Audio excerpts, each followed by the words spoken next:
Initialement, Julie Gaillet avait accepté de s'entretenir avec Le Parisien afin de parler du tournage de sa dernière série en date, Soupçon, bientôt diffusée sur France 3.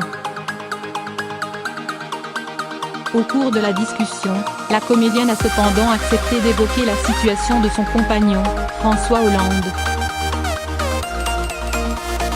Après avoir vanté la qualité de son humour, Julie Gaillet a lâché une phrase a priori anodine au sujet de l'ex-président de la République. Ce qui est important aujourd'hui, et je le vois quand on sort, c'est qu'il y a une vraie attente. Beaucoup de gens espèrent son retour.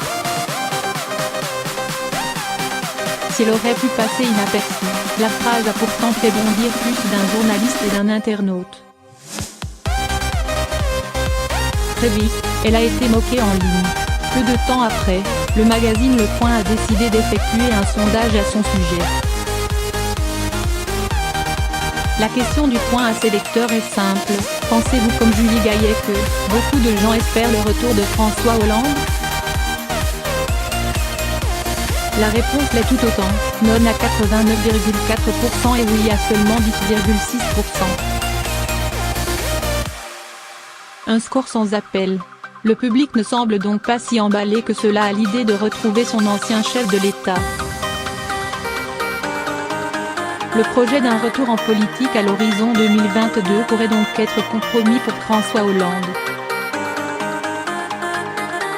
Ce n'est par ailleurs pas la première fois que les ambitions de l'ex-président ne s'alignent pas parfaitement avec celles de l'opinion publique.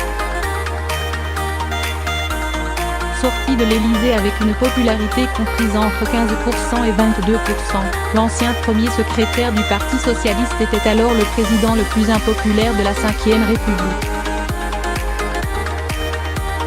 Nous avons un Hollande minoritaire dans tous les segments socio-démographiques, y compris les segments clés à gauche, indiquait à l'époque au JDD Frédéric Dabi, le directeur général et adjoint de l'IFOP.